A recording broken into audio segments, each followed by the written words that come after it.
नमस्कार मेरे प्रिय साथियों। एक घटना हुई है हाथरस में, वो आपका दिल दहला देगी। मतलब आप सुनकर आपके रोंगटे खड़े हो जाएंगे कि ऐसा भी हो सकता है आज के ज़माने में, इस टेक्नोलॉजी के युग में, इस साइंस के ज़माने में। क्या तंत्र मंत्र जादू टोना और ये पाखंड, ये आडंबर इंसान को इतना ही हद तक नीचे गिरा देगा, इतना पागल कर देगा कि एक स्कूल संचालक ने एक कक्षा 2 में पढ़ने वाले बच्चे, लगभग उसकी उम्र 11 साल की होगी और सुना जा रहा है कि वो इकलौता बच्चा है अपने परिवार का, उसकी बलि दे देते हैं। वो लोग बलि इसलिए देते हैं ताकि उनके स्कूल की तरक्की हो, ऐसा उनका मानना है। शायद जो स्कूल संचालक हैं उनके पिताजी ने ऐसा बताया कि तंत्र मंत्र के सहारे अगर हम उस बच्चे की बलि देते हैं तो हमारा जो विद्यालय चल रहा है, जो स्कूल चल रहा है, उसकी तरक्की होगी।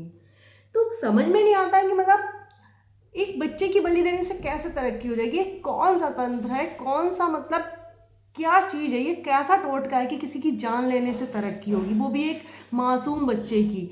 अगर हम लोग देखें तो हम अपने अलावा या जो भी पेरेंट्स हैं वो अपने अलावा, अपने परिवार के अलावा जो सबसे ज़्यादा भरोसा करते हैं ना, वो टीचर्स पे करते हैं, स्कूल पे करते हैं। हम लोग निश्चिंत होकर अपने बच्चे को हम कहीं नहीं भेजेंगे, लेकिन हम स्कूल के नाम पर भेज देते हैं कि हमें पता है वहाँ पे सही संस्कार मिलेंगे, वहाँ पे बच्चे की भरपूर देख रेख होगी और हमारा बच्चा एकदम सुरक्षित है। लेकिन स्कूल में जब इस तरह की घटना घटित हो जाती है तो जो माता पिता हैं या बाकी समाज में जो लोग हैं वो भयभीत हो जाते हैं कि हमारा बच्चा सुरक्षित नहीं है। अब ऐसे में जो अपराधी मानसिकता वाले लोग हैं उनको तो, जिन्होंने ये किया है, शायद उनको पछतावा है या नहीं है हमें नहीं पता। हम नहीं जानते कि उन्होंने क्या सोच कर ऐसा किया, क्या चल रहा होगा उनके दिमाग में, कहाँ से आते हैं या ये बहसीपना, ये घटियापन की एक मासूम की जान को बचाने के लिए लोग अपनी जान दे देते हैं। यहाँ पर मतलब अपनी तरक्की दिखाने के लिए एक मासूम की जान ले ली, तो मतलब बहुत बड़ी चीज़ है ये, बहुत घटिया चीज़ है ये। और मुझे क्या कहते हैं, इतना बुरा लगा तो सोच सकते हैं कि जो माँ बाप हैं, जो उस बच्चे के परिवार वाले हैं, उन पर क्या बीत रही होगी, वो कैसे अपने आप को संभाल रहे होंगे।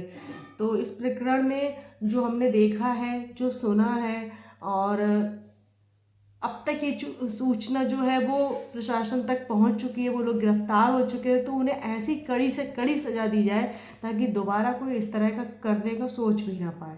और उन जो माँ बाप का जो दुख है उसको तो हम लोग, मतलब हम लोग क्या, कोई भी उसकी भरपाई नहीं कर सकता है, क्योंकि बच्चा माँ बाप के जिगर का टुकड़ा होता है। उन माँ बाप पर जो गुजर रही होगी उसको तो हम फील भी नहीं कर सकते, लेकिन हम लोगों को खुद इतना बुरा लग रहा है कि ये कैसी घटना घटित हो गई। तो ये तंत्र मंत्र, जादू टोना, काला जादू, इन सबसे प्लीज़ बचे रहिए, रिक्वेस्ट है। और इस तरह की घटनाएं अगर आसपास कहीं भी हो रही हैं या कोई इनमें लिप्त है तो तुरंत उसको मना कीजिए, पुलिस को सूचना दीजिए, ताकि बाकी लोग भी जागरूक रहें। और इस तरह से अगर कुछ लोग तंत्र मंत्र में फंसे हुए हैं तो उनको भी अपने स्तर से समझाइए। धन्यवाद।